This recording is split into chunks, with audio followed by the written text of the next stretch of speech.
Mesdames et messieurs, bonjour. Au nom du Club suisse de la presse et de son directeur Guy Métan, je vous souhaite à toutes et à tous la bienvenue pour ce débat Genève international qui s'intitule « Le dialogue interreligieux est-il au point mort ?» Je tiens à remercier le canton de Genève et plus particulièrement le délégué à la Genève internationale, M. Olivier Couteau, pour le soutien qu'il nous apporte pour ces débats. Sans plus tarder, je vais vous présenter nos intervenants et notre intervenante aujourd'hui, qui s'exprimeront pendant une dizaine de minutes chacun. Et puis ensuite, nous pourrons vous passer la parole pour que vous puissiez poser vos questions. Normalement, le débat, on va le faire en français. Si, par exemple, l'une ou l'un des intervenants souhaite dire quelques mots, éventuellement en anglais, ce sont les deux langues de travail du Club suisse de la presse. Et donc, vous pourrez le faire sans problème. Sans plus attendre, je demande à Monsieur l'archevêque Ivan Jurkovic, vous êtes l'ambassadeur du Saint-Siège aux Nations Unies à Genève et autres organisations, de bien vouloir prendre la parole. Merci pour votre invitation, aussi pour ce format plutôt libre pour dire quelque chose, pas seulement, comme on dit, que tu utilises pour pacifier l'entourage, non? Mais dire quelque chose qui touche notre conscience, notre conviction. Non? Je m'excuse pour mon français, mais c'est normal qu'on doit faire beaucoup d'erreurs pour apprendre quelque chose qui est juste à la fin de la vie, quand il est trop tard. En tout cas, je suis content pour vous dire quelques pensées qui m'accompagnent dans la question de la CIDET dialogue interreligieux. Certainement, quand on parle de dialogue interreligieux, la première idée que j'ai toujours vu de mon interlocuteur est que nous avons l'intention de faire de beaucoup de religions quelque chose qui est plus ou moins acceptable pour tous. Non, certainement, ce n'est pas. Je pense que c'est le problème que cette misunderstanding, non, comme on dit, cette conversation, on doit éviter immédiatement. Qu'est-ce que je pense que une parole qui doit dire quelque chose de beaucoup plus important, quelque chose qui touche la société et qui touche la culture. Et peut-être aussi la qualité humaine et la capacité de dialoguer. Ce qu'on doit dire en ce cas est que, comme en beaucoup d'autres situations que nous vivons chaque jour, ce que nous manque chaque jour est le manque de pensée, des inspirations. Ce n'est pas le manque d'argent, le manque d'action, le manque de beaucoup de choses, mais plutôt des inspirations, des pensées, des réflexions. On dit que l'organisation religieuse doit promouvoir cette réflexion. C'est vrai, mais ce n'est pas suffisant. On doit être impliqué toute la société, certainement tout le contexte social, spécialement le contexte politique. Et c'est la première considération. Ça veut dire que si nous avons besoin aujourd'hui, comme hier, comme demain, et toujours nous avons besoin de plus des idées, de qualité, de réflexion, d'intuition, de beaucoup de choses qui sont typiquement, qui sont tout propres à toute la créativité humaine. Non? Toute la créativité humaine, aussi, je pense aussi, technique, dépend plus que de toutes les autres choses d'inspiration, des idées, des grandes idées qui sont. Et aussi d'un point de vue de valeurs aussi matérielles, monétaires, les grandes idées en la plus haute valeur, non? Pas la production, pas le produit. La première chose, nous avons un déficit, comme on dit, on manque de déficit d'idées. Et nous devons faire, et nous devons rendre compte à nous comme représentants, mais tout le monde a cette responsabilité. Dans les derniers 2 siècles, l'humanité a fait beaucoup de progrès. Je suis représentant de Saint-Siège auprès des Nations Unies et nous devons dire, surtout, nous devons dire que beaucoup de choses ont été faites bien, que nous vivons une société qui est meilleure que la d'hier, qui est plus juste, aussi plus libre, aussi plus égale. Il n'y a pas de doute que c'est comme ça, non? Moins discriminatoire, moins, comment on dit, beaucoup d'adjectifs on peut utiliser ensemble. Mais est-ce que nous pouvons dire que notre société, et surtout ce que vivons aujourd'hui, est plus fraternelle? C'est difficile, non? Mais si vous pensez que le grand défi de la Révolution française était exactement cette triptyque, non? de liberté, égalité et fraternité. Dans l'histoire des derniers 2 siècles, la fraternité n'était jamais prise suffisamment en sérieux. Regardez aussi, la Révolution française n'est pas terminée avec le système colonial, non? Le respect envers le pays colonial, les colonies, était toujours le même, non? C'est terminé seulement il y a 50 ans, il y a 100 ans, non, que 100 ans.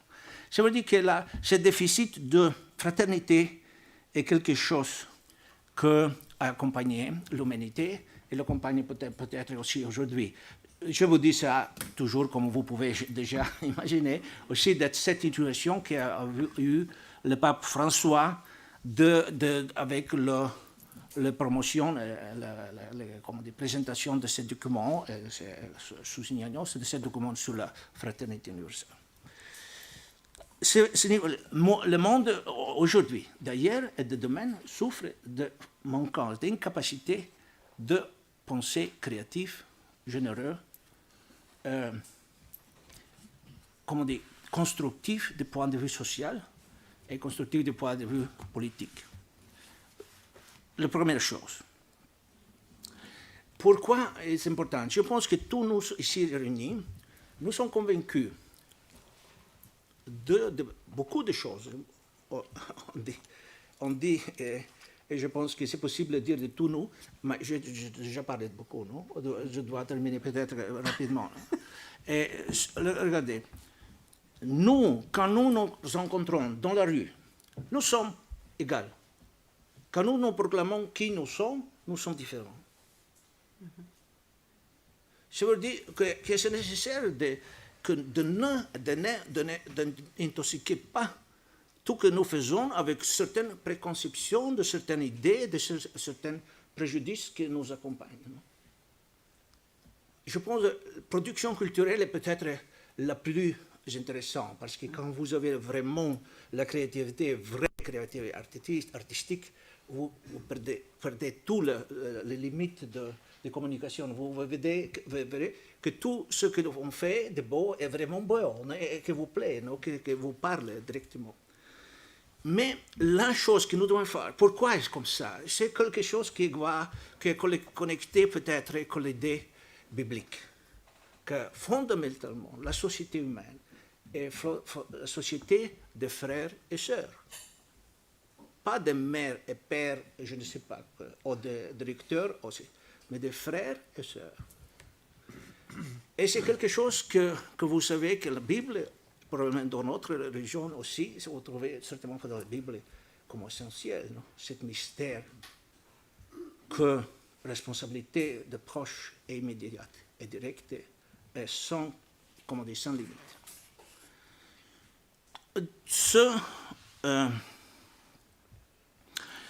Oui, la dernière chose, c'est nous pensons comme beaucoup de fois peut-être, je ne sais pas si je peux dire quelque chose comme ça, nous pensons bien, vous savez, nous pensons régler la société 80% bien, mais ces 20% n'est pas si important. Non?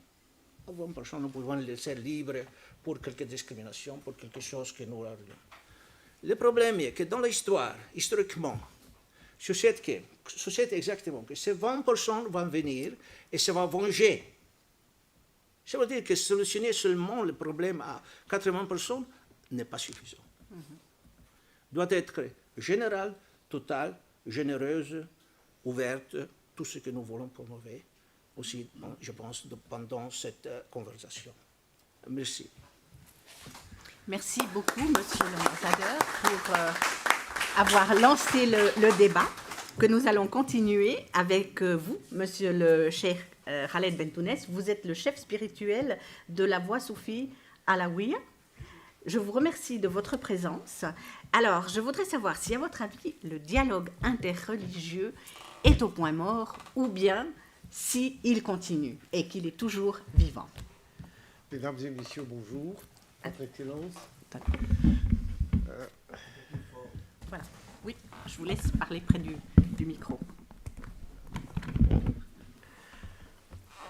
Donc, d'abord, je me réjouis d'être parmi vous et de pouvoir, encore une fois, m'exprimer avec d'autres dans le sens qu'a pour nous le dialogue interreligieux.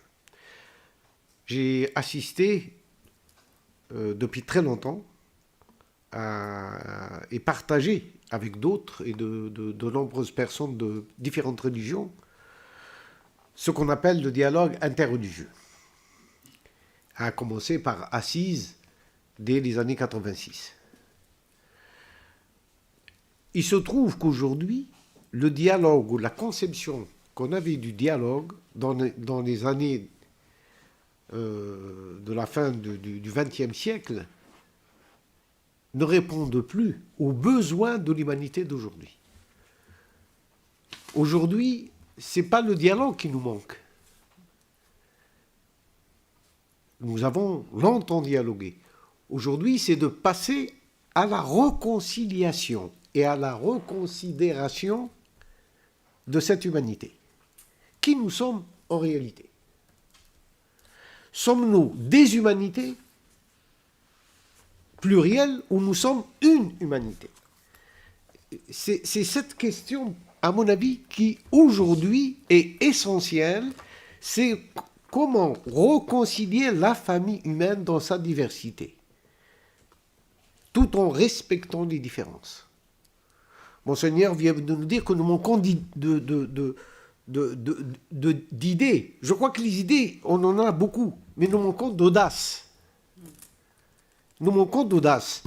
Nous avons, depuis 2014, essayé avec les Nations Unies d'instituer cette journée qu'on appelle la Journée internationale du vivre ensemble en paix. Au début, c'était pratiquement presque c'était une utopie. On n'y croyait pas. On recevait aux Nations Unies, que ce soit au secrétariat général ou dans les missions qui représentent les pays, avec de grands sourires, mais en nous faisant comprendre que, bon, c'était les Nations Unies, c'était quelque chose de sérieux. Et que cette idée-là, bon, elle est généreuse, mais des journées, il y en a tellement, il y a même des journées pour la pomme de terre. Donc, je veux dire, comment la conscience de ceux qui représentent cette humanité, la conscience politique de ceux qui la représentent. Mais, néanmoins, 4 années plus tard, cette journée,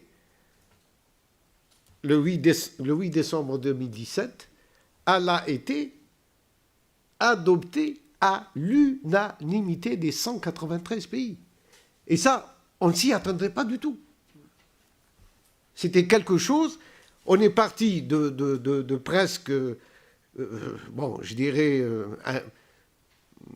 de l'utopie à une réalité qui dépassait toutes les espérances. Donc ça veut dire que si on a l'audace, et si la société civile, parce que le problème est aujourd'hui, c'est la société civile qui doit bouger,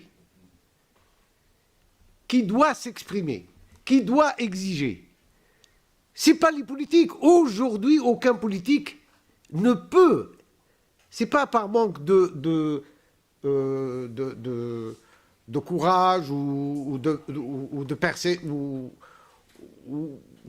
de moyens, mais parce que les politiciens sont aujourd'hui, à mon sens, toujours ça, c'est d'après ce que je constate, ils sont emprisonnés dans un système qui les empêche, un système d'intérêt, un système de clientélisme et d'intérêts particuliers, d'intérêts financiers, économiques, etc. Donc, c'est aujourd'hui à la société civile, donc à cette humanité, dans sa diversité, de s'exprimer et de demander cette réconciliation de ses membres, afin que nous puissions voir l'humanité comme un corps où chaque nation, chaque peuple, chaque tradition, chaque philosophie, croyant ou incroyant, chacun puisse trouver sa place.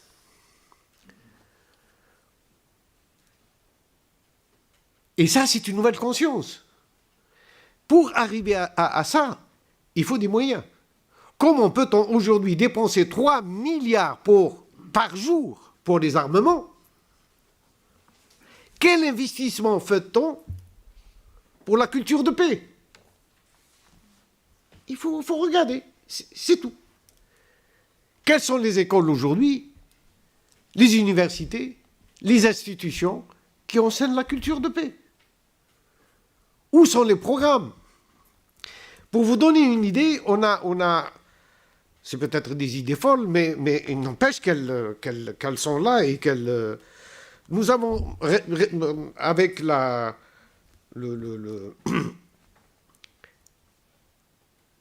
Commission internationale pour l'étude des mathématiques, qui regroupe quand même la plupart des grands mathématiciens dans le monde, nous avons fait un pari, c'est celui de pouvoir faire les mathématiques et le vivre ensemble, le pourquoi et le comment. Et regardez ce qu'il est sorti. 26 universités du monde qui ont travaillé dans un colloque international pendant une quinzaine de jours. Et voilà ce qu'il est sorti. Il y avait les universités américaines, russes, européennes, l'Allemagne, la Belgique, la Hollande, l'Italie, Malte, l'Espagne, le Portugal, l'Afrique du Nord, le Moyen-Orient, l'Afrique de l'Ouest, l'Afrique du Sud, le Brésil, etc. Donc 26 universités. Et je vous invite à aller, puisqu'il est gratuit, il est mis sur le site qu'on va vous donner, hein, et vous pouvez le consulter et le répandre autour de vous. Les mathématiques et le vivre ensemble. C'est quelque chose qui paraît totalement incongru. Et pourtant, on peut parler mathématiques, à la fois prouver que ce vivre ensemble est une réalité, mais en même temps apprendre à nos enfants par les mathématiques, donc la rationalité pure.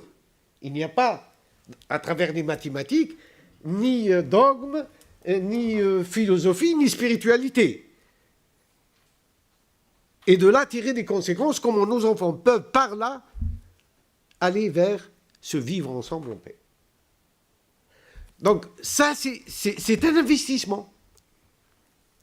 Mais il faut qu'il soit porté par l'ensemble de la communauté.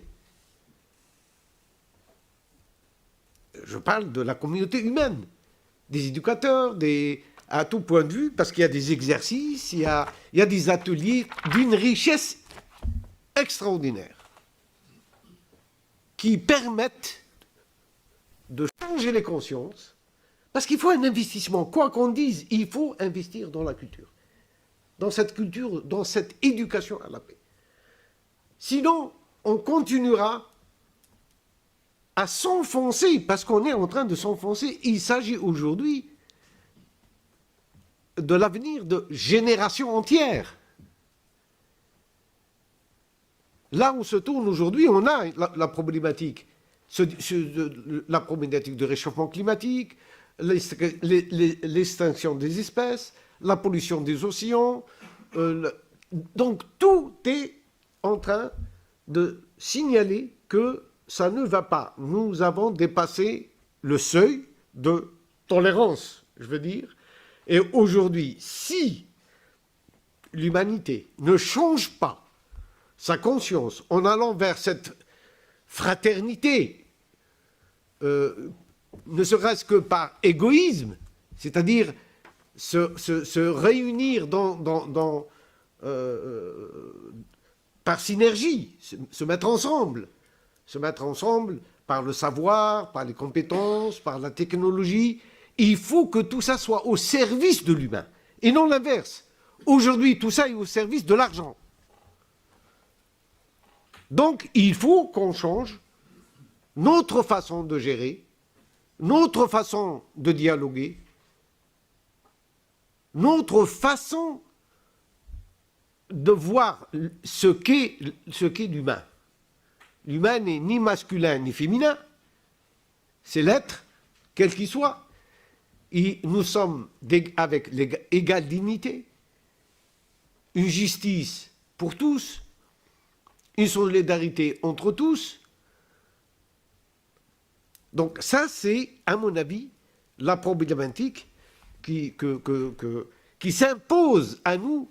Et je reviens d'Allemagne, il y a 3 jours, on était dans la ville de Dortmund, dans le stade de Dortmund, c'est 100 000 personnes. 100 000 personnes dont les 2 tiers étaient des jeunes. Se sont rencontrés. J'ai fait une conférence, donc c'était dans le cadre des églises protestantes d'Allemagne, le Kirchentag comme ils l'appellent, et il y avait effectivement Madame Merkel, il y avait plusieurs ministères, la ministre de l'Éducation, le ministre de l'Intérieur, plusieurs ministères. C'est pour vous dire qu'il y a certains pays qui commencent aujourd'hui à prendre les choses au sérieux, je l'espère. Parce que si on ne le fait pas, nos jeunes aujourd'hui défilent dans les rues. Ils demandent du sens. Ils cherchent qu'on préserve leur avenir. Ils nous interrogent sur notre gestion. Et nous en sommes juridiquement responsables devant eux et devant l'histoire. Donc, entre cette inclusive et exclusive, ce qui est exclusive, on ne peut pas empêcher quelqu'un d'avoir des choses qui lui sont propres. Ma famille, ma mère. Mais il y a des choses qui sont exclusives. C'est notre terre. C'est notre ciel. C'est notre océan. Parce que ça, c'est des choses que nous partageons ensemble. Il n'y a pas de frontières. Donc il faut un équilibre et éduquer, apporter cette éducation à la paix, sortir de cette horizontalité qui nous amène toujours à se développer que sur un seul plan, vers cette verticalité qu'on appelle, qui à mon sens, cette verticalité, elle est faite de valeurs. Quelles sont les valeurs aujourd'hui qui rassemblent l'humanité? Quelles sont nos valeurs? Qu'on soit religieux ou non religieux. Quelles sont les valeurs qui rassemblent le judaïsme, le christianisme, l'islam, le bouddhisme, l'hindouisme? Et quelles sont les valeurs, après tout, qui rassemblent tout le monde, sans exception? Donc, redonner du sens. Redonner du sens à l'humanité d'aujourd'hui. Merci beaucoup. Merci, Cheikh Ben Tourès. Merci beaucoup.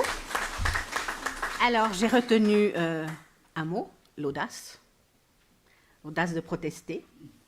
Non seulement l'audace d'espérer, cette fois-ci, mais l'audace d'espérer. Des valeurs communes aux hommes et aux femmes. Et j'aimerais donner la parole maintenant à Madame la pasteure, Carolina Costa. Vous êtes membre de l'Église protestante de Genève, ici. Oh, pardon. Vous êtes en contact permanent avec des jeunes aussi. J'aimerais avoir votre avis aussi sur cette question du dialogue. Merci. Alors, je vous remercie. Effectivement, ça me permet de mieux me situer moi-même dans ce débat, puisque j'ai 39 ans. Je ne suis pas représentant de toute l'Église protestante de Genève, ne serait-ce parce que justement, elle fonctionne de manière, au fond, très démocratique. Donc, il y aura plusieurs voix. Donc, aujourd'hui, je vais vous partager la voix d'une pasteure comédienne, donc un peu artiste. Alors, peut-être ça me donne un peu d'audace aussi parfois. Et qui donc travaille dans ce projet qui s'appelle le Lab et qui est un laboratoire dans l'Église protestante de Genève en direction des jeunes. Et c'est vrai qu'en vous écoutant, cher, j'ai remarqué que, en fait, pour comprendre comment nous, on se situe, les jeunes, je crois qu'il y a quelque chose sur lequel vous avez raison. Moi, je sais que j'ai grandi dans une famille mixte, luthérienne et catholique. Je me suis mariée avec un agnostique.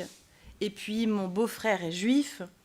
Et au fond, pour moi, le dialogue interreligieux, je le pratique depuis que je suis née, au fond. Et pour moi, ça a toujours été une grande incompréhension de s'achoper sur des dogmes ou voilà, sur des je ne sais pas, des fonctionnements institutionnels de la religiosité. Et la valeur universelle que vous essayez de chercher, ou je sais que vous l'avez trouvée, au fond, elle a un mot qui est mon mot préféré, c'est la raison pour laquelle je me suis engagée quand même comme pasteur, c'est l'amour. Et c'est vrai que je pense que les jeunes, peut-être vous avez remarqué aussi qu'il y a beaucoup de publicité, de merchandising autour du mot love, love, love. Je sais pas, c'est quelque chose qui m'a beaucoup frappée dans les concerts et puis les chœurs. Et on sent en fait cette soif d'amour. Et l'amour dans toute sa diversité, donc l'amour fraternel, l'amour sociétal, l'amour familial, l'amour amoureux. Il y a une soif immense d'amour, donc de paix, de justice, etc. Et pourquoi je vous partage cela ? Parce que, au fond, on a fait au Lab, il y a quelques mois, nous avons organisé, parce que donc, là où je suis, nous avons une antenne LGBTI.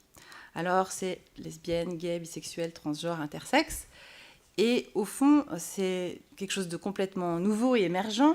Et nous travaillons justement sur la réconciliation. C'est vraiment par ce biais-là que tout le travail a été amorcé depuis la création de ce laboratoire à destination des jeunes.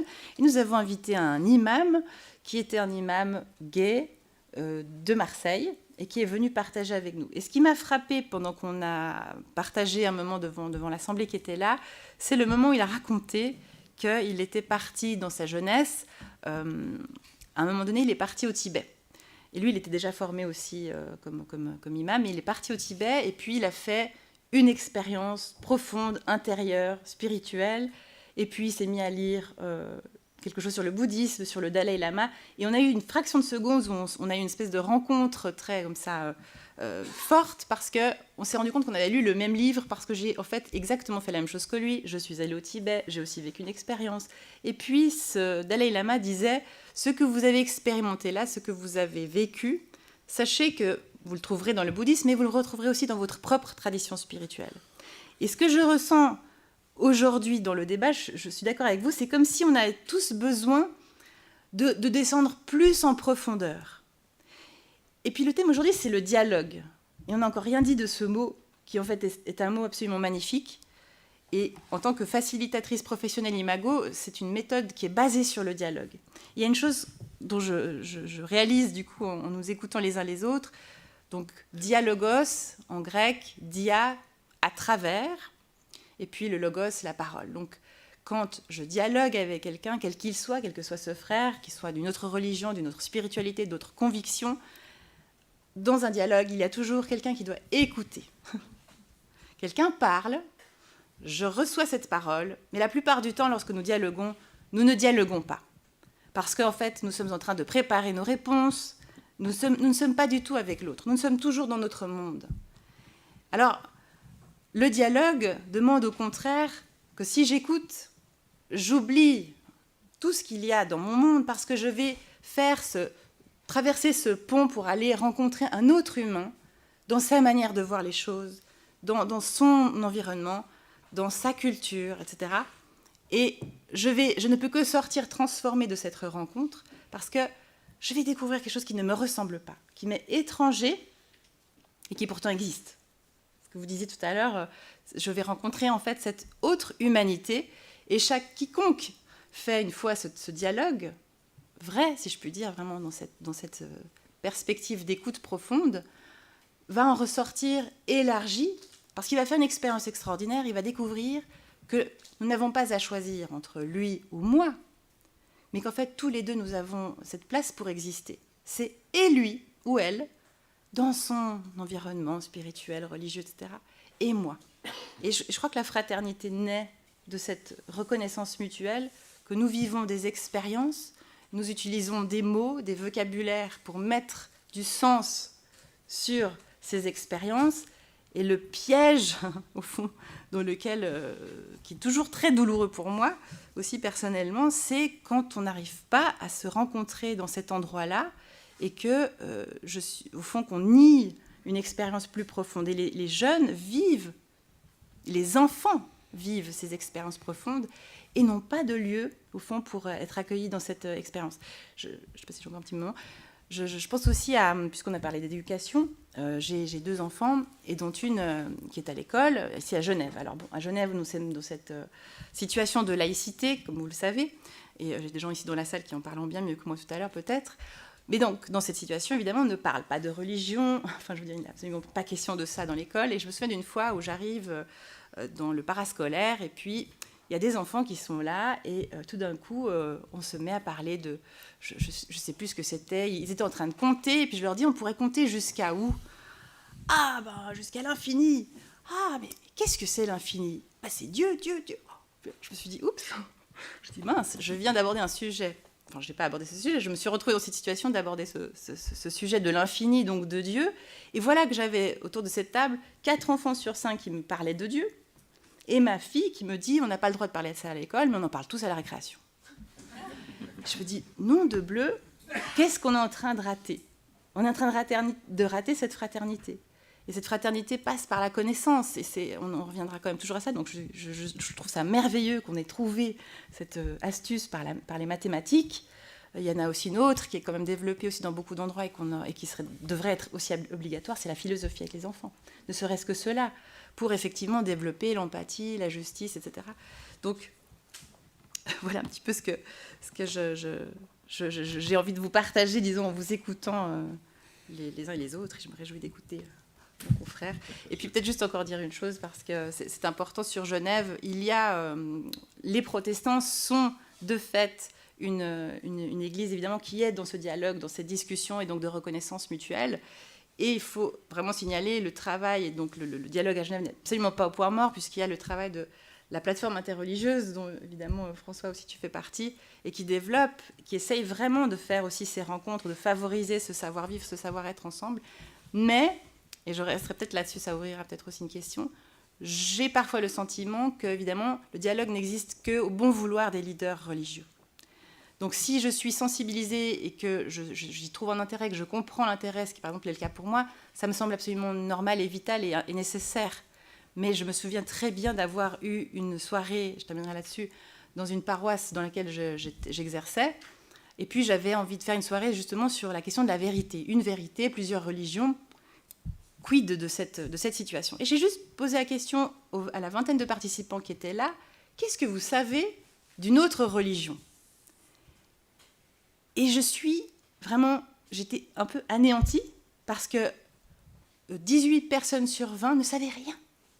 Mais pour vous dire rien, c'est rien. Ils ne savaient rien. Et là, je me dis vraiment, qu'est-ce que nous sommes pauvres de dialogue, en réalité, dans la manière dont je l'ai expliqué tout à l'heure. Voilà, merci de votre attention. Merci. Merci, Madame Costa. Vous avez trouvé la transition parfaite pour donner la parole à Monsieur François Garay, qui est donc rabbin de la communauté juive libérale de Genève. Je me réjouis de vous écouter, Monsieur le rabbin. Mesdames, Messieurs, bonjour. Alors, comme on dit, je vais rebondir, ou plutôt je vais m'associer à ce que vient de dire ma collègue, Madame le pasteur Costa, parce qu'effectivement, je voulais, mais dans le cours de mon intervention, citer un petit peu ce qu'est l'interreligieux à Genève sur le plan des organisations, sur le plan de la réalité pratique. Et je voulais citer effectivement la plateforme interreligieuse, ainsi que l'association de l'appel spirituel de Genève, qui sont des moyens, des courroies par lesquels l'interreligieux et le dialogue interreligieux existent. Le dialogue, comme cela vient d'être dit, eh bien, ce sont deux monologues, mais chacun étant écouté par l'autre. Enfin, du moins, on espère. Deux monologues parce que nous ne pouvons pas, à titre individuel, procéder autrement. Et pour que le dialogue puisse exister, il faut que chacun fasse une place à l'autre. Et dans le domaine religieux, cela pose un problème fondamental, pour certaines religions du moins. Pour les religions qui affirment que leur doctrine est le fruit d'une révélation, et d'une révélation divine. Si révélation divine il y a, eh bien cette révélation, elle est totale, et puis elle représente la vérité ultime. Donc comment dialoguer avec l'autre si soi-même on se dit qu'on est possesseur de la vérité ultime? Donc la première condition pour qu'il y ait un dialogue interreligieux, ce n'est pas d'évacuer la révélation et de dire que nous n'en avons pas eu, mais c'est de relativiser celle-ci et de l'historiciser, ce qui n'est pas le cas de toutes les traditions religieuses issues d'une révélation à l'heure actuelle. Et cela demande un énorme effort, du moins au début, de la réflexion, et parfois, cet effort n'est pas fait, et on est dans un dialogue interreligieux qui est un dialogue de surface, un dialogue de mots, mais qui sont vides de sens. Et je pense qu'il faut le savoir. Pour qu'il y ait le dialogue interreligieux, il faut qu'il y ait l'acceptation que l'autre porte une part de vérité et que soi-même, on n'est pas détenteur de la vérité ultime. C'est le premier pas qui permet le dialogue interreligieux, sur le plan de la réflexion, sur le plan de la pensée. Sur le plan de la pratique, nous serons toujours différents les uns des autres, bien qu'ayant des actes similaires dans une tradition et dans une autre. La relativisation de l'idée de la révélation est en fait, en ce qui me concerne, la pierre angulaire d'un dialogue interreligieux. Tant que ceci n'est pas fait, le dialogue est un dialogue superficiel, qui n'a pas de sens et qui donc n'a pas d'avenir. Le dialogue interreligieux, il est porté par des personnes, des femmes et des hommes, qui s'expriment les uns face aux autres. Et parfois, le dialogue interreligieux, il passe à travers des actes, des moments particuliers. Simplement en prenant Genève comme exemple, qui est une cité laïque, comme cela vient d'être dit, c'est-à-dire qui permet en fait aux religieux de vivre comme il l'entend, dans son espace privé, mais aussi dans l'espace public. Il y a des moments interreligieux assez paradoxaux. Par exemple, ce qui se passe le jour de l'escalade, le samedi de l'escalade, où un culte est prononcé et organisé par l'Église protestante de Genève, ou par la Compagnie des pasteurs, mais à l'intérieur de la cathédrale. Et culte pendant lequel interviennent des représentants d'autres communautés religieuses que la communauté chrétienne. Alors on me dira, c'est une image, c'est une fois par an, c'est vrai, comme l'activité principale de l'association de l'appel spirituel de Genève. C'est une fois par an, mais c'est symbolique. C'est montrer que dans le fond, on peut, dans un certain cadre, s'exprimer en tant que soi-même, en tant que personne religieuse, qui s'exprime dans un cadre qui n'est pas le sien, mais où elle est le bienvenu. Et qu'est-ce qui a fait, quelquefois, avancer beaucoup plus vite l'interreligieux? Ce sont des événements.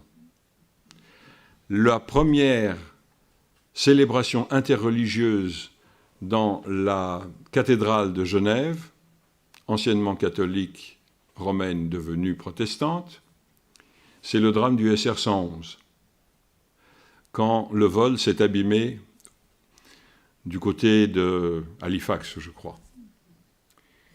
Et à ce moment-là, Genève n'était pas aussi grand qu'aujourd'hui, mais presque, et tout le monde connaissait quelqu'un qui connaissait, au moins quelqu'un qui connaissait quelqu'un qui était dans cet avion.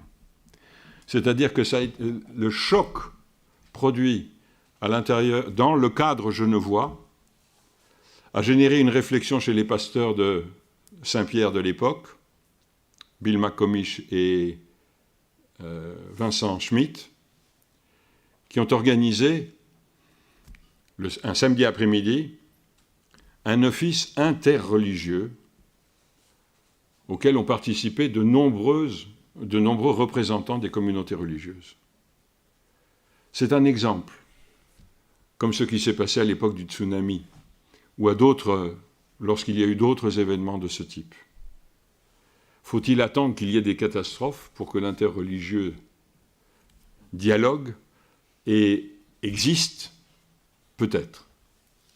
Mais c'est aussi, s'il n'existe pas autrement, c'est comme cela a été dit par les précédents intervenants, c'est parce que la société dans laquelle nous sommes est une société dans laquelle le religieux a été écarté. Nous sommes dans une société laïque. Nous bénéficions de cette société laïque pour être nous-mêmes, mais cette société laïque, quelquefois, est amnésique et oublie le passé, oublie son histoire, oublie comment elle s'est construite, et oubliant comment elle s'est construite, elle ne peut pas élaborer un avenir dans lequel le dialogue, non seulement interreligieux, mais interintellectuel, en quelque sorte, existe. Et que regardez aujourd'hui les invectives qui fusent de part et d'autre. Pour que ce dialogue interreligieux puisse exister, il faut aussi que l'histoire ne soit pas occultée. Et puis, il faut que certaines personnes prennent une décision, leur courage, et aillent vers l'autre, en se disant que l'autre a quelque chose à lui apprendre, et que peut-être soi-même on a quelque chose à apprendre à l'autre. Il est souhaitable que ce dialogue puisse s'élargir, puisse s'épanouir, et peut-être, en complément de l'amour auquel Madame le pasteur faisait allusion, je parlerai de responsabilité. Lorsque nous aurons une société responsable, je pense que le dialogue interreligieux ne posera aucun problème. Merci beaucoup. Merci, Monsieur le rabbin. Avant de donner la parole à la salle et voir si vous souhaitez, vous, Madame et Messieurs, réagir aux propos de vos collègues qui sont sur ce panel, je voudrais rebondir sur une chose que vous avez dit tous les deux, Madame Costa et Monsieur Garay. En fait, dans Genève, on a quelque part évincé le religieux, ou on l'a un petit peu mis de côté, puisque nous sommes dans une ville laïque. Est-ce que, pardon ? Un canton. Et une république, et une ville. Comment faire alors pour que les enfants ne soient pas obligés d'aller à la récréation pour pouvoir évoquer la religion? Est-ce qu'il faut, au fond, prévoir des cours d'histoire des religions plus tôt, ou pas. Vous avez dit qu'une fois par année, donc, il y a cette réunion où toutes les personnes de toutes les religions sont les bienvenues. On essaie de faire pareil au Club suisse de la presse, c'est-à-dire une fois par année, au moins avoir un débat autour de cette question du dialogue. Que faire, comment faire, justement, pour introduire cette histoire des religions auprès des plus jeunes, pour les sensibiliser très vite, au fond, à ce dialogue? Alors, justement, il y a tout un groupe de travail qui travaille depuis de nombreuses années sur ce sujet. Je crois que les délégués de la plateforme pourront mieux répondre que moi, mais on est quand même à bout touchant de pouvoir enfin entamer quelque chose dans effectivement les cours qui existent déjà, que ce soit en français ou en histoire, pour y amener du contenu d'histoire des religions, au fond. Mais en fait, à mon sens, ce n'est pas suffisant aujourd'hui. C'est presque pas trop tard, mais maintenant, il faudrait même aller un petit peu plus loin. Et j'ai juste pensé, en vous écoutant aussi les uns les autres, il y a par exemple un grand... Je parle beaucoup de ça en ce moment, pour moi, il y a un réveil spirituel qui dépasse les religions, clairement, dont l'éco-spiritualité est le témoin, dont le fait qu'on est en train de mettre du mindfulness absolument partout, le mindfulness étant simplement la manière qu'on a trouvée pour remettre du spirituel dans les soins, par exemple, donc en hôpital, voilà. Donc c'est assez merveilleux, parce qu'en fait, le mindfulness vient de la méditation zen, donc c'est très intéressant. On l'a simplement dépouillé de sa religiosité, si je puis dire, pour pouvoir le remettre dans un service de soins. Et à Genève, je sais qu'actuellement, il y a aussi un projet qui est porté par mon collègue Jérémy Dunon, qui travaille avec l'hôpital pour aussi recréer un espace donc, dans lequel toutes les personnes pourront, par exemple, prier, etc., mais aussi vraiment réfléchir à la notion d'être dans son entier. Donc là aussi, il y a toute une réflexion avec la médecine traditionnelle et nucléaire, et puis les médecines parallèles. Et on sent, enfin je ne sais pas si vous le sentez, mais en tout cas pour moi c'est assez fort, on sent qu'on est dans un changement. Et vous en avez parlé aussi, cher Bentoudès, vous en avez aussi parlé. Il y a un changement de paradigme qui est en train de se produire. Il y a quelque chose de l'ordre de l'ancien monde, basé sur l'économie, etc. Et puis une soif d'un nouveau monde. Et on est vraiment en train de vivre cette transition.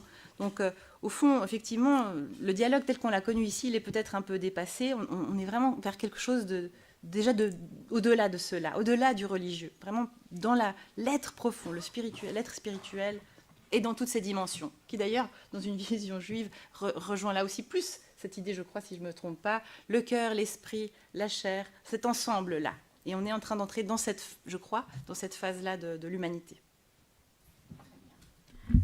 Je ne sais pas si, messieurs, vous souhaitez réagir ou compléter, ou si nous donnons la parole à la salle pour les questions.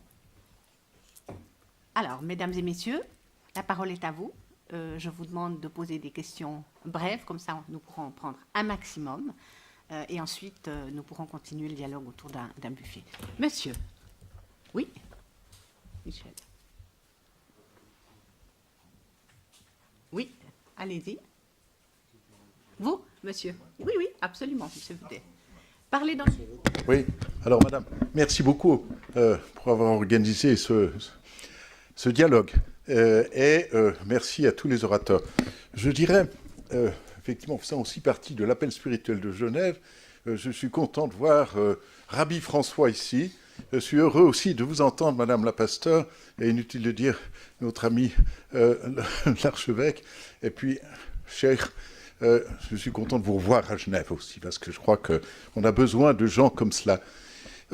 J'ai une proposition, et je sais que cette proposition, on la réalise de temps en temps, même dans cette bonne maison. Je crois que Genève a un déficit, comme vous le disiez, monseigneur, un déficit de convivialité. Je ne vais pas l'attribuer à Calvin, c'est une trop vieille histoire, mais Genève a véritablement un déficit de convivialité. Et il y a un besoin, pas simplement dans les cours de récréation, mais je pense dans la société en général, d'avoir des moments où on le vit ensemble. Et justement, je vais revenir à Saint-Pierre. Et il y a eu une fête qui, moi, m'a semblé extraordinaire. C'était les clés de Saint-Pierre. Et les clés de Saint-Pierre, comme vous le savez tous, c'était une fête organisée par l'Église nationale protestante, comme elle s'appelait encore à l'époque, pour la restauration de la cathédrale de Saint-Pierre, comme on l'appelle encore. Eh bien, ce qui m'a surpris, ce qui m'a enchanté, c'était de voir des hindous, des indiens, des musulmans, des pas chrétiens et d'autres qui étaient là en train de vendre leurs propres produits, de faire la cuisine pour justement générer des bénéfices, mais pas simplement pour cela. C'est parce qu'ils avaient besoin d'une occasion d'être ensemble. Eh bien, là, je dirais, là, je suis un peu rousseauiste, eh bien, je dirais qu'effectivement, Genève doit effectivement recréer ces occasions de convivialité, ces fêtes. Et ces fêtes, il faut absolument qu'elles soient aussi pas simplement des fêtes commerciales, parce que ça, non merci, pourquoi pas, mais enfin, il y a besoin que justement les différentes communautés religieuses se rassemblent et vivent ensemble une certaine joie. Et c'est, je crois, ce partage. Après, évidemment, on peut imaginer toute une série d'autres choses qui seront peut-être plus importantes ou qui seront peut-être plus fondamentales. Mais je pense qu'il faut commencer par se connaître et se connaître dans la joie, je dirais. C'est cela. Merci. Merci à vous, Monsieur Veutet. Je ne sais pas si quelqu'un souhaite réagir à cette proposition de faire la fête, au fond, pour partager et pour réfléchir. Qu'en dites-vous, Monseigneur? De ma expérience dans le service diplomatique, j'ai toujours vu des pays qui ont conservé quelque chose de tradition dans sa beauté et qui sont restés comme le fondament d'une identité nationale, comme le Japon. Non? Le Japon est un pays pratiquement, complètement, on peut dire, peu de quand on se pense laïque, mais tous les fêtes sont de type traditionnel et religieux. L'Europe a subi de cette manque, cette amnésie, comme a dit Rabbin, amnésie historique qui est tragique. Nous ne pouvons pas dire que c'est comme quelque chose qui n'est pas important, que nous pouvons faire en tout cas. Notre problème, je pense que ici, comme nous parlons normalement, nous n'avons pas Millennium People, nous n'avons pas les gens qui sont nés en 7 millénium, parce que c'est très intéressant de parler avec eux, non? Comme vous avez dit. J'étais en Russie pendant beaucoup de temps. Vous savez que la Russie se considère qu'une renaissance religieuse complète totale, mais dans l'école, on me dit un professeur qu'ils sont 4 personnes qui ont quelques pratiques religieuses. Ça veut dire la tragédie qui est succédée à l'Europe, ce n'est pas quelque chose d'accidental, c'est quelque chose de dramatique. Et je pense que chaque effort de trouver dans la convivialité de chaque jour, de la fête aussi nationale, non, aussi civile, aussi politique, aussi, doit être un petit peu lié à tout ce qu'on est pendant 1000 ans. On ne peut pas oublier de 1000 ans, la Confédération suisse est une des nations plus longevives dans l'histoire. Je pense que on doit être 2 choses. Optimisme pour le futur et prendre sérieusement le moment que nous vivons aujourd'hui. Ce n'est pas un moment normal, c'est quelque chose de dramatique. D'autres questions? Alors, oui, monsieur, je vous en prie. Monsieur Balthazar, prenez la parole.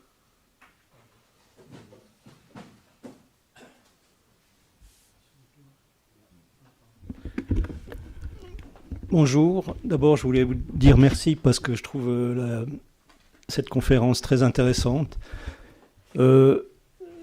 Moi-même, je viens d'une famille assez religieuse puisque j'avais mon oncle qui était cardinal. Enfin, il est décédé juste avant d'avoir été pas baptisé, non. Voilà. Merci. Et ensuite, j'avais mon père qui travaillait au Vatican, donc je suis né là-bas, j'ai vécu plusieurs années là-bas. J'ai connu aussi, enfin j'ai eu la chance de voir le Saint-Père François aussi, j'ai même pu lui serrer la main. Enfin bref, ce que j'aimerais rebondir un peu sur ce qui s'est dit ici. Et je me posais la question, enfin je sais que ça se fait, mais est-ce que ce ne serait pas possible qu'il y ait, on appelle ça des messes ou des cultes ou ce qu'on veut, mais que ça se fasse pas quelques fois dans l'année, mais peut-être à une échelle beaucoup plus régulière, je dirais. C'est qu'il y ait des réunions ou voilà, dans des églises, des endroits où on se recueille, où justement il y ait ces moments de convivialité, de la recherche de l'esprit et tout ça. Est-ce que ce serait possible que ça se fasse ici à Genève, par exemple? Ça, c'est ma question.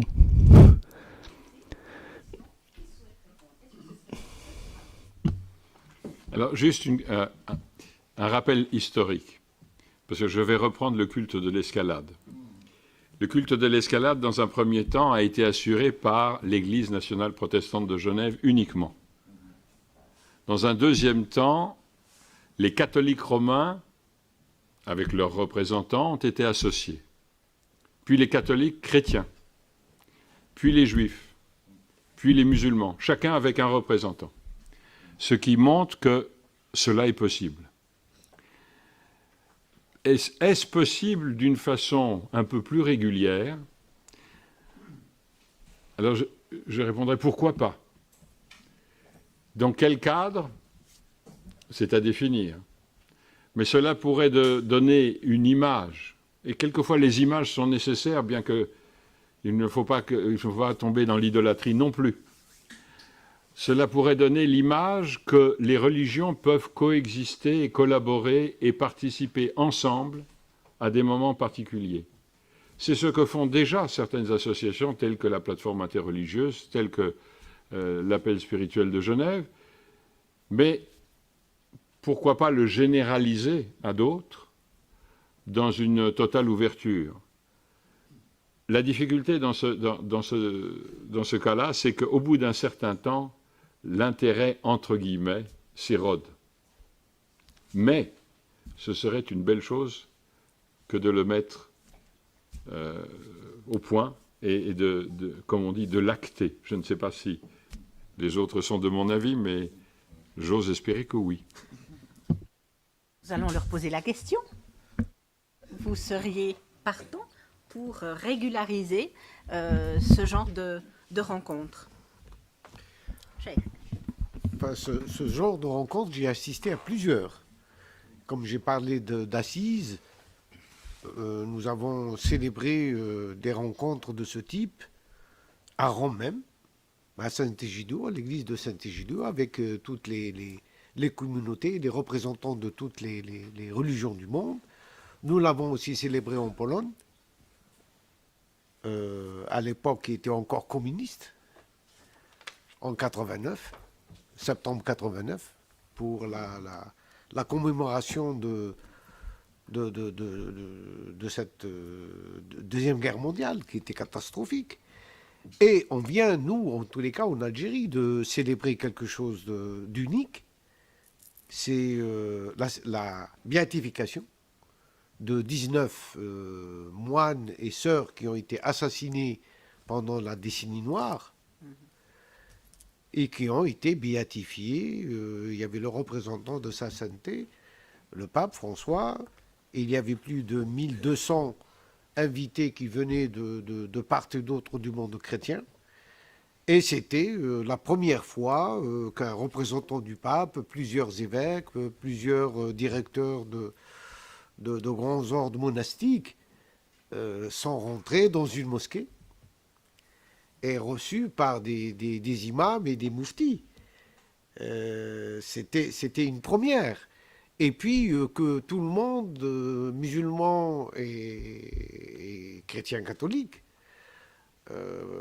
romains, font l'inauguration d'une chapelle dédiée à Marie, qui est au-dessus de la ville, sur une esplanade qui domine la ville et qui est aujourd'hui devenue le lieu, justement, c'est l'esplanade du vivre ensemble en paix. Elle a été baptisée l'esplanade du vivre ensemble en paix, avec une chapelle dédiée à Marie. Donc c'est la première fois que dans un pays musulman et arabe, en tous les cas, je ne connais pas de précédent où il y a une béatification de personnalités chrétiennes. Donc c'est possible. C'est pour ça que j'ai dit qu'il faut oser. Ça a demandé du travail, effectivement. Ça a pris 1 an et demi de travail par l'archevêque d'Oran, l'évêque d'Oran et l'archevêque à Alger. Et puis, bon, nous avons participé. Et je pense que cette résolution des Nations Unies de la Journée internationale du vivre ensemble en paix nous a énormément aidés. Je vois par exemple l'Éthiopie, un pays comme l'Éthiopie, grâce à ça, eux, carrément, ils ont pris le devant. Ils viennent de créer un ministère du vivre ensemble en paix. C'est pour la première fois qu'il y a un ministère dédié à la paix dans un pays au monde. C'est quand même extraordinaire qu'en Ouganda, les Tutsis et les Hutus et les Tutsis se sont servis de ça pour la réconciliation des deux communautés. Donc il y a quand même des choses qui bougent, ça c'est indéniable. Quand je vois par exemple que le 16 mai aujourd'hui se fête à travers, chaque année il y a plus de pays, mais l'investissement, c'est toujours la société civile qui le fait, c'est pas les politiques. Et quelque part, tant mieux. Parce qu'il n'y a pas d'intérêt, c'est pas exploité politiquement. Mais il faut comprendre que de telles actions soudent la société. C'est-à-dire, ce vivre ensemble nous permet de se rencontrer, d'échanger, et puis de faire tomber des tabous. Les clichés qu'on a les uns sur les autres. On ne se connaît pas. Madame la pasteur, qu'est-ce qu'elle vient de nous dire? Sur 20 personnes, il y a 18 qui ne savent absolument rien de la culture de l'autre, de la spiritualité de l'autre. Vous pouvez prendre ça à l'échelle mondiale, c'est pareil. C'est pareil, il y a une élite. Donc si le dialogue reste interreligieux ou intra-religieux, parce qu'il y a l'inter et il y a l'intra, il est encore beaucoup plus difficile. Il ne faut pas l'oublier. Donc, cet exclusivisme de la vérité, il n'y a que par l'éducation à la culture de la paix qu'on arrivera à le dépasser. Ce n'est pas par le religieux. Le religieux, par essence, chacun va proclamer que la vérité... Mais l'éducation à la paix va pouvoir nous aider à dire, oui, il y a une vérité, mais une vérité partagée. Nous appartenons à la vérité, mais la vérité ne nous appartient pas, elle ne nous appartient pas individuellement. Parce qu'elle est beaucoup plus grande que chacun d'entre nous.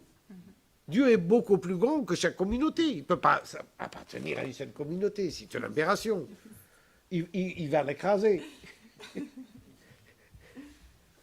Alors, est-ce que, par exemple, il n'y a pas aussi un déficit d'information de la part de toutes ces personnes, groupes, communautés qui font des choses formidables au niveau de cette éducation à la paix, mais on n'en parle peut-être pas assez. Est-ce que là, il y aurait peut-être un effort de communication à faire de la part de vous tous, de nous tous, pour mieux informer autour des choses positives, puisque en général, on ne met l'accent que sur des choses négatives. Est-ce que là, on n'a pas un effort à faire à ce niveau-là, au niveau de l'information?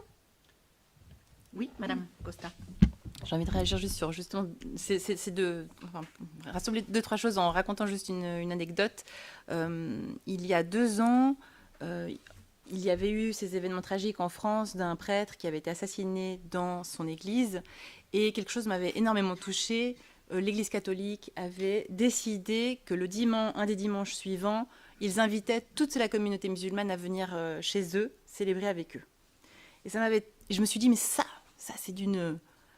Je sais pas, c'est comme c'est un miracle, c'est un cadeau, c'est quelque chose de magique de faire ça. C'est en fait tout simple. Et donc, fort de cette action, je me suis dit, et si nous, à Noël, on invitait la communauté musulmane à venir fêter Noël avec nous? Donc, c'était vraiment tout simple. Et pour dire aussi qu'on peut reprendre chacun et chacune ce pouvoir, en fait. Donc, d'organiser ça, nous avons réussi finalement à avoir quelques personnes qui sont venues. Et la petite magie de l'histoire, c'est que, comme nous sommes nous-mêmes dans un processus au lab de revisiter notre propre tradition et notre propre héritage protestant et chrétien, nous avions décidé de ne pas mettre de sapin de Noël. Et une personne de l'équipe avait dit « Et si on mettait un palmier ?»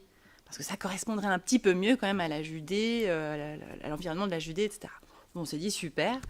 Et j'oublierai jamais Rafid Ouardiri, l'ancien porte-parole de la mosquée, qui arrive ce matin-là pour célébrer avec nous, et qui, en voyant le palmier, nous a dit « Mais est-ce que vous connaissez l'histoire de la naissance dans le Coran de Marie avec les palmiers ?» Vous voyez, moi, ça j'appelle ça un clin d'yeux. Vraiment, pour moi, c'était une manière comme de recevoir une bénédiction de la part de Dieu. Vraiment, ce moment-là, c'était incroyable. Donc, c'était en fait tout simple. Et je me dis, mais comment pouvons-nous les uns et les autres, alors peut-être pas effectivement tomber dans cette grosse peut-être machine qui serait l'organisation chaque année, qui demanderait beaucoup d'efforts, etc. Mais au fond, de s'inviter, ne serait-ce que ça, les uns les autres. Je sais que la mosquée fait aussi des journées portes ouvertes à la fête des voisins, par exemple. Mais qui y va ? je m'inclus aussi dedans. Hein. J'entends. Pour favoriser ces échanges, nous avons aussi, tu parlais de responsabilité tout à l'heure, au fond un peu cette responsabilité d'aller nous rencontrer les uns les autres. Et puis, je m'excuse, il m'a échappé une dernière chose, mais peut-être que je m'en souviendrai après, ce que vous avez dit. Alors, je redonne une dernière fois la parole à la salle, à Guy Mettan. Bon, merci. Merci d'abord d'être là. Effectivement, je m'excuse, je suis arrivé un tout petit peu en retard. J'avais juste... je voulais poser une question, enfin deux questions. Une à Monseigneur Jurkovic.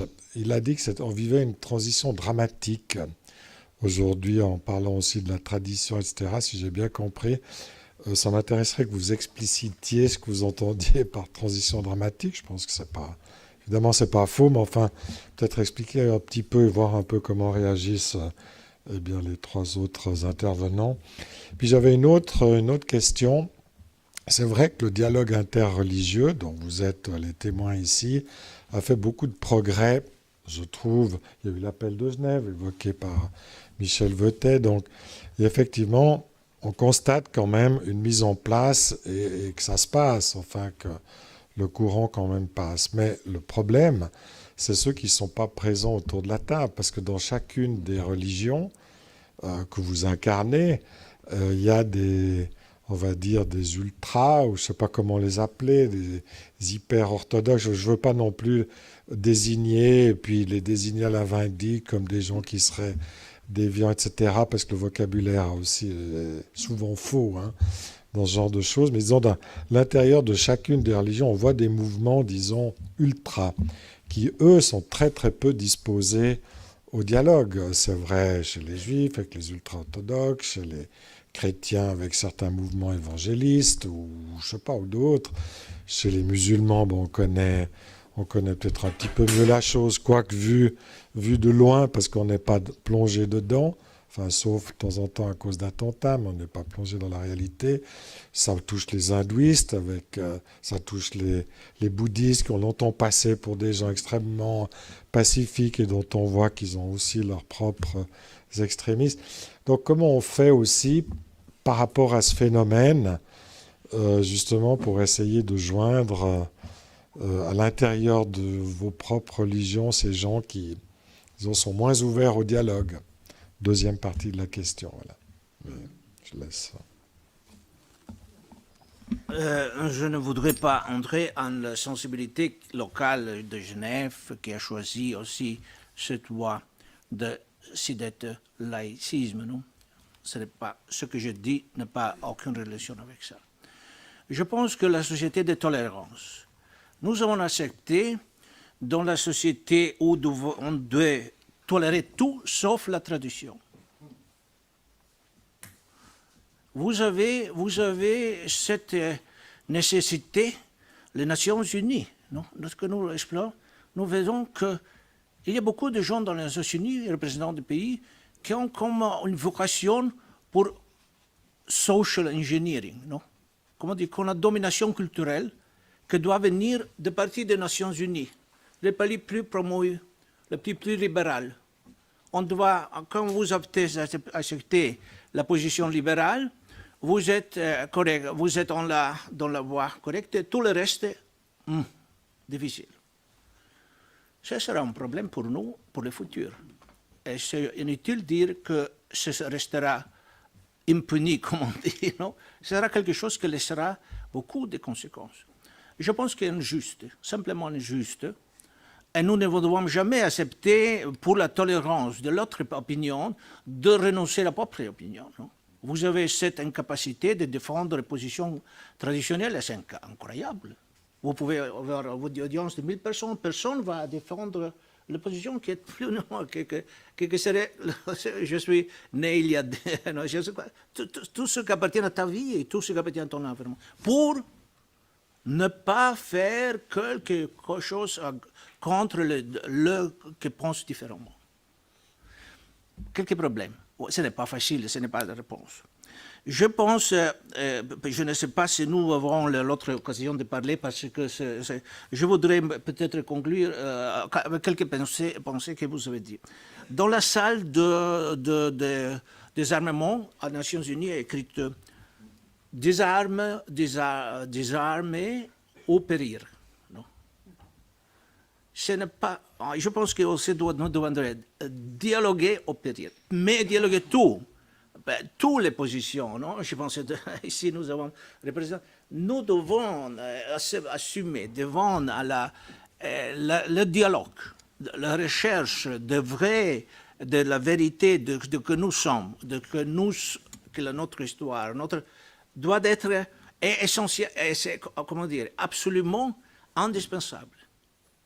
On risque, nous avons cette illusion que le domaine sera comment dire, libéral et facile pour gérer, juste, nous n'avons pas aucune garantie que cette idée sera mieux que l'idée du passé. Vous savez, l'arbre, tout ce qui est vital, doit commencer avec la racine et continuer la vie. Et je pense que nous ne devons jamais perdre, quand nous pensons de notre société, de cet aspect. Nous devons penser notre vie, notre histoire, notre législation, tout ce que nous voulons est conçu de passé, de la tradition, d'aujourd'hui, de demain. Seulement pour simplifier. Ce qui est nécessaire pour le dialogue est indispensable. Ce dialogue est condition de, comme oxygène de la vie normale. Si vous avez le premier. La seconde chose est que ce dialogue soit aussi à haut niveau. Non? Que ce n'est pas seulement entre nous, mais que c'est les représentants plus hauts de la religion, plus haut que le pape, non, comme nous sommes. C'est important. C'est pas, vous savez, quand le chef ne bataille un contre l'autre, les gens vivent la vie sereine. Non?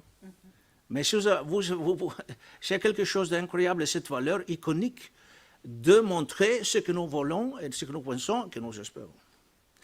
Aussi, ce que vous avez dit, la paix, et nous toujours passons la paix. Le problème du monde aujourd'hui est la paix. Aussi la convivence. Nous avons le monde plus dangereux que jamais dans l'humanité.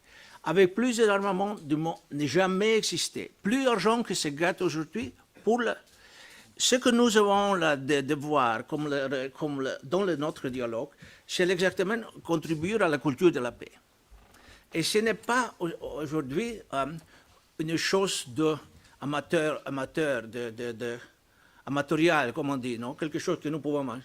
On doit être étudié, on doit être promu systématiquement, on doit être partie de la politique. Et tout ça. Vous savez, je suis très content aussi de dire quelque chose qui est aussi, comment dire, parmi beaucoup d'initiatives de notre pontife, que je représente ici, pour ça, vous me pardonnez si je dis quelque chose de lui, il a voulu fonder la faculté, la haute étude de la paix. Pour la première fois, aujourd'hui, maintenant, il y a la coopération avec l'Université de la paix des Nations Unies. C'est quelque chose qui doit être aussi affronté du point de vue académique, du point de vue professionnel. C'est quelque chose, comme on dit, que si nous laissons, si nous laissons à part, c'est dangereux. Comment dire, c'est dialoguer ou périr. paix ou périr. Aujourd'hui, le monde est beaucoup plus complexe et plus compliqué. Ce que nous avons, cet engagement que nous avons montré aujourd'hui est vraiment un signe de responsabilité globale de ce qui se passe devant nous. Merci. Autres intervenants, si vous souhaitez conclure par quelques mots par rapport à la question que Guy a posée. Oui, M. Guy a soulevé la question de l'extrémisme. Et la question de l'extrémisme nous rappelle que le dialogue interreligieux est d'une importance capitale. Vous avez vu que le pape a fait récemment un voyage en Arabie, à Bahreïn, où il y a un appel qui est sorti avec le Cheikh Al-Azhar, et cet appel a été suivi récemment par l'appel de la Mecque, où il y a eu 1200 ulama et mouftis du monde musulman qui se sont rencontrés pour faire cet appel à la paix. Parce que c'est la paix, le respect des autres traditions, le respect des minorités. Donc, les choses se font. Mais on a parlé juste avant que c'est regrettable, mais la presse en fait très peu écho. Donc la résonance au niveau médiatique du monde est, je dirais, un handicap majeur. La deuxième chose, à mon avis toujours, c'est que ces initiatives qui sont prises par des responsables religieux ont, c'est certain, un impact sur l'ensemble. Mais au niveau des extrémistes, de quelque bord que ce soit, il ne faut pas rêver. Ils sont là et ils vont continuer à survivre parmi nous. Ça nous pose la question qu'il faut oser aller plus loin et d'investir dans la paix. Parce que la guerre, si elle existe, c'est parce qu'elle a des institutions. On forme des gens pour la guerre. Il y a des stratégies, il y a des académies militaires, je regrette. Mais il n'y a pas d'académie de la paix. On vient de dire, c'est depuis des années que l'ONU nous promet l'académie de la paix. Il y a eu je ne sais pas combien de projets. Un des projets qui était presque sorti de terre, c'est le projet du Costa Rica, du président, l'ex-président du Costa Rica, qui avait même donné une terre à San José, dans la capitale. Mais on n'est jamais arrivé à aller au bout. Dites-moi si vous connaissez aujourd'hui des universités où il y a une chaire pour la paix. Ben, dites-le moi. Moi, je ne connais pas. Donc c'est là le problème. C'est que non seulement il faut investir, il est temps. Comment peut-on aujourd'hui investir 17 000 milliards de dollars? C'est le coût de la violence dans le monde, des guerres. Ça, c'est le coût économique. C'est 13,64% de l'économie mondiale. C'est énorme. Et de l'autre côté, dites-moi ce qu'on investit de l'autre côté. Donc cet extrémisme, il a ses raisons d'être. Il y a la pauvreté, il y a des pays qui partent en dérive. Regardez ce qui se passe en Méditerranée. Regardez ce qui se passe au Moyen-Orient. Il n'y a plus de Syrie, il n'y a plus d'Irak, il n'y a plus d'Afghanistan, il n'y a plus de Yémen, il n'y a plus de Libye. Tout le Sahel est déstabilisé de l'Est à l'Ouest. Donc, mais tout ça, c'est pourquoi? Qu'est-ce qu'il y a derrière? Quels sont les intérêts? Quels sont les enjeux? Donc nous avons besoin plus que jamais de la paix. Sinon, ce tourbillon, il va emmener tout le monde. L'immigration, ces gens-là qui sont chassés de chez eux, de leur terre, où est-ce que vous voulez qu'ils aillent? Ils bravent la mort La mer Méditerranée est un cimetière aujourd'hui. Où voulez-vous qu'il aille? Ils ont droit à la vie.